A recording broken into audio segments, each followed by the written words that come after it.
Hello, welcome back everybody. It is Rob here and we're bringing you another tutorial. It's been a while since I've done a tutorial for you guys. Been very busy with commissions and whatnot, but as we have the new plastic mech box dropping very soon, I thought we'd continue our Mechanicum series, and we're going to go for a classic Mechanicum red for this one today. I get lots of questions about how I do and approach my reds for, say, my Blood Angels, and this is basically how I do it. So we're going to start off with a blood red speed paint. I bang on about this colour all the time, so it's definitely worth getting. Absolutely awesome paint. And we're going to prime the model white, and then with the blood red speed paint through the airbrush, we're going to coat the entire model. Now it's really important here to get in all the nooks and crannies, build it up in thin layers. We don't want it pooling. You know, we're not using it as a traditional speed paint. And I would say that it's probably worth building this up in thin layers and then leave it to dry, or use a hairdryer on it at a medium to low heat, and then kind of going back and doing all the nooks and crannies. This is a great example of a model that has lots of nooks and crannies, so make sure that you get them. We don't want any areas kind of pinkish rather than the solid red. Why do I do it this way? I do it this way because red is just one of those colors which is quite weak, and I want to make sure I can make the red as bright as I possibly can do by building it up over a white primer, and then I could shade down with purples later on in the process. I find doing it this way just allows me a red that just pops more on the tabletop, and as I say, this is the way I approach all my kind of red models and yellow models as well, and I just find that, as I say, it just allows the red to pop and be more vibrant on the table. We're going to go in with Hive Dweller Purple now, and we're going to use this as a shade, and we're going to go into all the areas that the light wouldn't hit. Basically, what I'm kind of imagining is a 45-degree light source coming in from the front of the model and the rear of the model, and you can see me here hitting the sides of the legs. And adding in the shading to get some contrast, just to make the red a bit more interesting. Of course, you don't need to use an airbrush on this. You could just start from a white primer and use the speed paint in a more traditional way. But I think with quite a lot of like flat panels on these new Mechanicum models that we would expect, to see the Thanatar is a great example that we've got in plastic coming soon. There's an awful lot of flat panels, so I think it's always, you just got to be mindful about getting a smooth coat if you're using a brush. So I find just using an airbrush just helps to get smoother coats and allows me to create more kind of dynamic contrast in this way. And in terms of the red itself, it's simple. It's basically two colors over a white primer. It's that blood red speed paint and then the Hive Dweller Purple, and it creates an interesting and really vibrant red that's also shaded as well.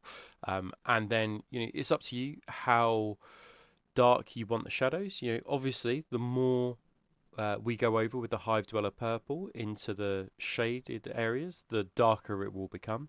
Purple is a really good shade for a red color, but you could also use blues as well, just depending on the tone that you wanna use. And I definitely recommend trying out a model, doing a couple of test models, maybe doing it with Beowulf Blue in the shadows. That was one that I considered, and then trying out a purple speed paint as well. In terms of going through the airbrush, this is just straight through the airbrush. I didn't add any thinner to this at all, which is why I really like the speed paints and using them in this way, because you're not having to deal with thinning paints. It's literally just through the airbrush, really simple to use as well.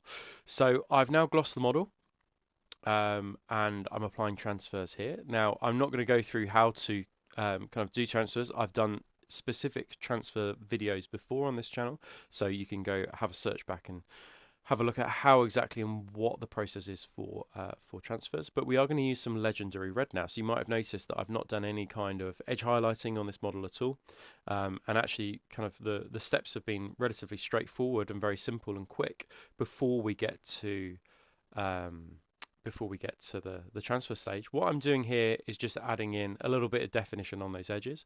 I'm just starting to do that by using some sponge chipping with this legendary red. You don't have to do this, but it just starts to define some of the edges. And when we do some darker sponge chipping over the top, it will create kind of like incidental 3D chips, you know, the kinds of chips where you see chipping with a highlight underneath. And this is just a quick and easy way to kind of go about doing that with incidental chips. And then you can see me here using a flat wedged brush just to pick out some of the edges, just to get some of that definition. You could, of course, go round and edge highlight the model carefully if you wanted to, but I wanted a more battered, weather beaten model with just some of the edges kind of like picked out. You know, there's definitely, you know, around the grav guns on the side of his arms, there are, you know, lovely lines on it, so it's nice to just pick those out. We're going to use Brigadine Brown now. Now, I do use Brigadine Brown on the base a little bit later. We'll come to the base and talk about the base a little bit later.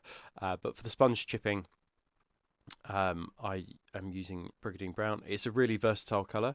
I'm going to do a blue Domitar for my next video, and I use that for the chipping, and it works really effectively on the blue as well. So as I say, it's super versatile, and it's up to you how kind of much sponge chipping that you would want to use. Burnt Umber and Lamp Black Winsor & Newton oils.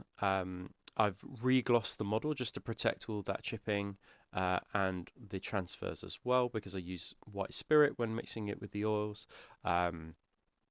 And that can be quite harsh on the paintwork and on the transfers as well. So this just kind of protects everything, but also helps the oils flow. I've used oils, again, similar to transfers. I've used oils in lots of my videos before, and I've done specific oil videos. Definitely worth having a look at the Cargo 8 Ridge Hauler video to learn about how to use them more in depth. And then anywhere where I've gone a bit over the top with them, or I've been a little bit uncontrolled with that oil and applying the oil, I can just use a cotton wool bud dipped in some clean white spirit and just wipe it away, which is something you wouldn't necessarily be able to do with a wash or a shade. So weapon bronze and rough iron. I use probably 4 parts weapon bronze to 1 part rough iron. It's a really quite powerful colour, rough iron, but really, really nice. And once I've matted the model down with Army Painter's matte varnish through the airbrush, I then apply this to all the areas that I want to be bronze. We'll call it bronze. Bronze comes in different forms. But yeah, I think this is a bronze kind of Mechanicum colour here. And then we're going to use gunmetal silver, or this gunmetal colour, and then we just base coat all the silvers with that colour. And then we're going to use matte varnish, Scarab Green, and we're going to use airbrush medium as well. So rather than using a wash, what I'm going to do is I'm going to create kind of a verdigris wash here, or rather than using like a shade, I'm going to create a shade of my own with a little bit of airbrush thinner, a drop of this Scarab Green colour, which is a really, really nice kind of patina verdigris colour, and I think always works well with bronzes. And then I'm going to use a little bit of matte varnish as well. Now, the reason I do this is that if you've used the Warpaint Fanatic paints before, they have quite a satin finish to them, and adding in airbrush thinner into that, I found that this can be quite, a satin effect, where I want it quite matted down, and I want some matte in the shadows and pulled into all those areas. So adding just a drop of matte varnish just helps with that. And I'm basically just creating a wash of my own, a shade of my own, using this Scarab Green colour. And it's so thin, because there's an awful lot of airbrush thinner in there, that this is just going to fall into all the recesses and all the nooks and crannies of that bronze colour that we've put down. But it creates a really lovely effect. I wanted to use green on kind of like a darker green than, say, like a turquoise that I've used in previous videos, because this dark green will contrast against the red of the armor plate. So I found once this had dried and I'd put it on it, I found that the red popped more because we had contrasting colours in there. You could absolutely use a blue if you want to, a turquoise for a patina effect. That's absolutely fine. It just all depends on the kind of patina verdigris effect that you like. I'm just trying something different, so you guys can see the effects. I've done kind of light blue turquoise third degree effects, and then this one's a Scarab Green. So we're going to use a strong tone here, which is a wash, rather than using, say, a black, like a dark tone. What I like about strong tone is that it gives kind of like a nice oily finish to the metallics. Definitely dirty. It looks like these are, you know, you can see it. It looks oily when it goes down, almost like these are moving parts that are moving all the time. And then weapon bronze, and we're just going to do some very, very simple dry brushing here, just to pick out some of the edges and just bring a little bit of luster back to that bronze color. I really, really rate the weapon bronze color and the true copper from the Army Painter. I think they're really two really useful colors to have. And I think, like, for Mechanicum, they're almost like they are perfect colors for Mechanicum. You know, against this red, I think that it looks really, really nice. So definitely worth picking up if you haven't got it, and really kind of reasonable, decent coverage as well. Add a bit of rough iron in, and I think you've got a really solid base coat for any Mechanicum that you want to do. And then we're going to do exactly the same with Mithril, but we're going to dry brush all the silver areas. So we're keeping, you know, the silver is really, really straightforward. And if you've seen any of my videos before, I tend to keep the silvers, you know, nice and simple, unless it's something specific, like I'm using cobalt blue to reflect the sky or whatever. But yeah, kept it simple here because we've spent a little bit longer on the bronze, and that's really where we want people to look. That's the most interesting part of the model, along with the red. So yeah, we can let that sink into the background. But as I say, I think that the bronze, this weapon bronze color, looks really, really nice. I've then painted the eye lens just with some turquoises. Nothing fancy. There's lots of videos out there about kind of painting eye lenses. There was 4 on this model, so I didn't spend too much time on it. And then I did the base. As I said, I did it in that Brigadine Brown colour, and I added some weathering powders to the bottom of it. And yeah, this is it. This is the finished model. It literally is as simple as that to create a red model. There's no need to panic or worry about creating a red Mechanicum force, because this video breaks it down into really simple steps. Guys, I hope you enjoyed the video. It'd be great if you could leave a comment, and don't forget to subscribe as well. And I shall see you on the next one. Take it easy.